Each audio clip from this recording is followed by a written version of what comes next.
Stay tuned to Comic Insider and the Gulf Coast CW for everything Superfans. We'll see you in the multiverse. Gotta run. I'm ready for action.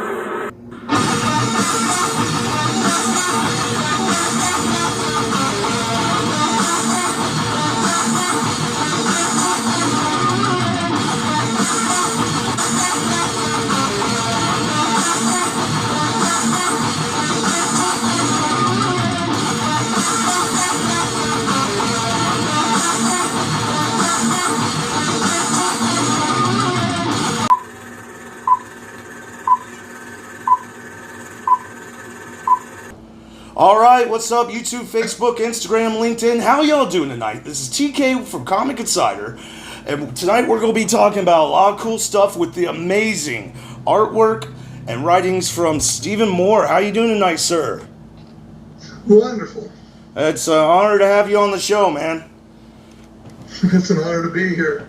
So, I wanted to talk about a little bit tonight, get started off on the Superfans project. I mean, it's pretty cool that the Gulf Coast CW and, Tori B and everybody from over there came up with this a little bit back.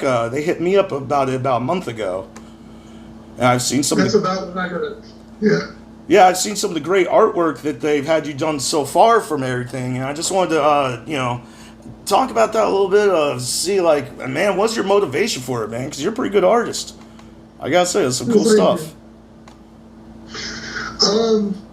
I don't know. I've been drawing most of my life. When I sit down and draw, little stories pop into my head, and I just go with them.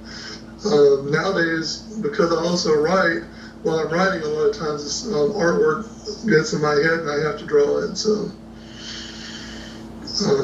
now the super fan stuff I've been doing, I've just been trying to make a bunch of fun superheroes. So there's no real thought goes into that.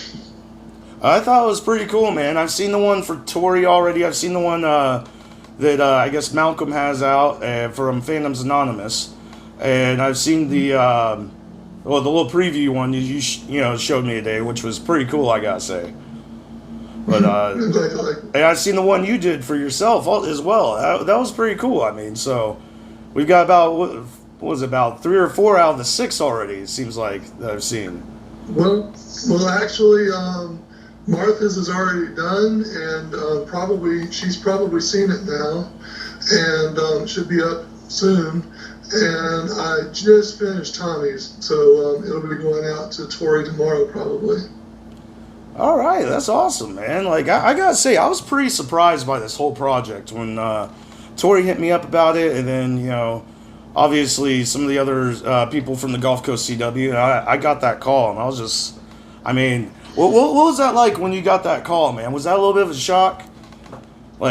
Just to be a part of something with the Gulf Coast CW, because they've got everything of the whole Arrowverse and a lot of cool projects. Yeah, it very much surprised me. I actually got a message first asking, "Hey, would you be interested in?" And I'm like, "Sure, sounds like fun." And so they set up a phone call, and Jay and she called, and we had a nice conversation. And then, just like you, we met at the CW and got to see the cool on-air newscast and all the neat stuff. Oh, that's awesome, man! I can't wait to be up there. I think our month is December when we get to go up there. But I don't know who's in order yet. I think Malcolm's next. Malcolm's all right. So he's next month, and then Tommy. I think Tommy. He's October, right? Or is he September? I believe. I think Tommy's next, and then I'm not 100% sure about that. And then I think Martha. This is pretty cool because this project. It's a little bit mind blowing because it gets to show off from other creative perspectives, and also people who are fans to be able to interact with a lot of great projects from their favorite shows, content, and everything else, man. But I wanted to get to your writing too, because I saw some of your other characters that were not for the Gulf Coast CW. I think it was from one of your novels. It looked someone bow and arrow, man. I saw that in the title. What was the title on that? It was something Realms. I have Runes and Realms. Runes and Realms, that was it. And that one is for Gnome Legends. And yeah, a lot of the characters that I put up were from those. Some of the characters are just characters that I drew for fun, but a number of characters there were from my Runes and Realms. Yeah, that's awesome. And I'm currently working on a story that deals with a female time traveler, and some of the pictures are of that also. Oh man! So when are we going to be seeing some of these some of the upcoming stuff being released, getting coming out? Well, the Runes and Realms is out, and y'all make sure to check that out. Okay, and there's a sampler that has the first story. It has actually the last story of Runes and Rounds and the first story of the Timeless Crystal. And so it's a little sampler, and it's got some drawings of mine in it. So it shows you a little bit of my artwork, my writing, if somebody wanted to look at that. The book itself is early on in its stages, so probably about a year before the first Timeless Crystal will come out. Awesome, man. I gotta say, speaking of, it's coming out in a year, man. This has been 2020 has been a pretty crazy year. I gotta ask, as a writer, does that has this year, everybody's pretty much been in lockdown, for a lot of the part of the year. Does that help out with being able to have a little bit more time to be able to get back and add to a story, make it do little tweaks and everything you need? To be able to have more time to add on to the, just everything that goes into a great story. Well, unfortunately for me, the work I do to get actual income, I was considered essential, so my time never really changed that much. Oh. Yeah, for us, we do celebrity interviews for the most part at Comic-Con, so we had to get a little bit inventive with this. Thank God I had, great celebrity friends, great artist friends such as yourself, be able to reach out and do interviews in these crazy times this year.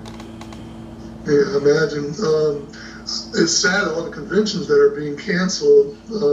I noticed you were just at one where everybody was wearing a mask. That'd be nice to start seeing some more of that. Yeah, that was the Huntsville Pop and Culture Expo, and it was a pretty good event. It was in Huntsville, Alabama, and that was pretty much the main rule. You had to wear a mask, but everybody did it. They had the celebrities out there, and that was the only odd thing about it was I don't mind doing the interview wearing the mask, but if the celebrity is, it's like, how do you know that's the actual celebrity right there? that was the only thing that threw me off about it. But it was a fun event. We got to hang out with Eddie Price. I don't know if you're familiar with his work, and got to interview a couple of people from Aqua Teen Hunger Force and a couple other things out there. So it was good to see that they were at least trying to start opening up events. Yeah. Speaking of, man, I mean, how much of Comic-Cons, man, are you missing on that? Because that is one thing that I think is driving every nerd nuts, this year. Every fan of any type, from science fiction to superheroes. Well, unfortunately, I can only do like one or two a year. So it's usually like MotoCon or Pensacon, or every now and then I can sneak over to Mississippi or somewhere in Florida to see something. So, but I did make it to Pensacon, and then they canceled MotoCon. So. Yeah, Pensacon was actually that was a pretty good one this year. I mean, I'm glad that actually. I'm pretty sure that was like the last Comic-Con before the whole crisis happened. I mean, it was pretty crazy. Yeah. We're out there with Tori B from the Gulf Coast CW, and got to team up on it's always amazing teaming up with Tori on celebrity interviews. Got to interview Nick Zano and Matt Ryan from Legends of Tomorrow, which that's cool. Yeah, that was a pretty fun time, man. What was one of the things you enjoyed most, man, about being out there at Pensacon? Because that's a pretty good Comic-Con. They got some cool stuff. First of all, I'm a fan also, so I got to see a little bit of some actors and such that I admire. But to get to meet with the other artists, that's part of the fun for me. I don't get to see a lot of those people outside of a convention, so I can see other people in my genre instead of just reading about them or watching interviews and stuff. So that, to me, that and meeting new fans or new people is probably the best part of the convention. Right, yeah. It's always the Comic-Con family. It's always great to run into new and old out there. So at any convention, it's always I think that's a good, always like home, family-friendly environment. And like you said, it seems like everywhere I go, there's Tori. So I feel like she's family or something. Yep. I think if I went to a convention and she weren't there, something would be wrong. Right. Yeah, it's always awesome teaming up with Tori for any project from the Gulf Coast CW. But yeah, man. So we can't keep you on here all night. So before we do hop off here, I want to see if you could want to let some fans know, fans of Comic Consignor and also the Gulf Coast CW, page where to be able to find you, hit you up, check out your artwork, some of your novel, and some of the cool projects you got coming up. Well, if you go to my website, www.grimtrojan.com, GRIMTROJAN.com, you can find my stuff there, and I also have a free downloadable coloring book with my artwork. That's pretty awesome, man. Y'all make sure to check that out. Comic Consignor, like and subscribe. And remember, we're the only channel that has a clean bill of health from Doctor Doom, Doctor Strange, Dr. Fate, Doctor Who, and Dr. Manhattan. Stay tuned to the Gulf Coast CW and Comic Consignor. We will see you in the multiverse. Gotta run. Hey, what's up, everybody? This is Ming Chen from AMC's Comic Book Men, and you should like, subscribe, watch, and tell all your other friends to like and subscribe Comic Consignor.